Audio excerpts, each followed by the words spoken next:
बलूचिस्तान में बहुत ही एक अफसोसनाक वाक़या पेश आया। 1.5 साल कबल पसंद की शादी करने वाला एक जोड़ा था, उसको कबीले वालों ने दावत पर बुलाया, लेकिन ये जो दावत थी वो खाने की दावत नहीं थी बल्कि गैरत दिखाने की दावत थी। अब होता यह है कि दोनों को ले जाकर एक मैदान के अंदर खड़ा कर दिया जाता है जहाँ पे 19 गैरतमंद बलोच और दूसरे कुछ ट्राइब के लोग होते हैं और उसमें उस लड़की का अपना एक भाई भी शामिल होता है, जिनमें से 5 के पास लोडेड असला था और बड़ी सी चादर में लिपटी हुई 24 साला शीतल नामी एक खातून थी, लड़की थी, और 32 साला सनाउला जर्क को गाड़ियों के काफले में कत्ल गाह के ऊपर उतारा जाता है उस मैदान में खुली जगह पे, और वो शीतल जिसके हाथ में कुरान था वो उससे ले लिया जाता है और वो मर्दों के सामने ये कहते हुए सुकून से आगे बढ़ जाती है कि सिर्फ गोली मारने की इजाज़त है और किसी चीज़ की इजाज़त नहीं है। जब वो ये कहकर आगे बढ़ती है तो उसको ये मालूम होता है कि उसका क्या अंजाम होने वाला है या पीछे से कितनी गोलियां उसके ऊपर अभी चलाई जाएंगी, लेकिन फिर भी ना उसके पाँव कांपते हैं, ना आंखों में इल्तिजा थी और ना लबों पर चीख थी और ना ही दामन में रहम की भीख थी, लेकिन उसकी खामोशी में वो शोर था जो उन सब चीखों के ऊपर भारी था जो जुल्म के खिलाफ कभी ना निकल सकी। और फिर गोली नहीं बल्कि 9 गोलियां मारी जाती हैं उस लड़की को पीछे से,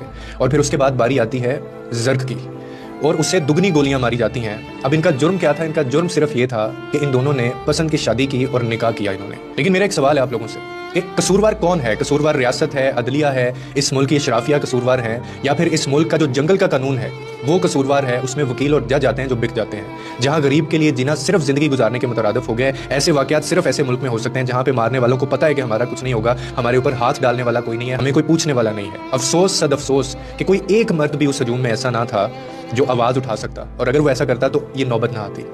वो कुरान मजीद जो शीतल से खींचा गया, अगर उसको खोलकर पढ़ ही लिया जाता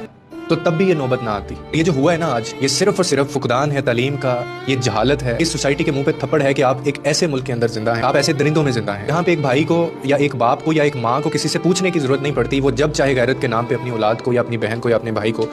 गोलियों से भून देता है और कोई उनको पूछने वाला नहीं होता।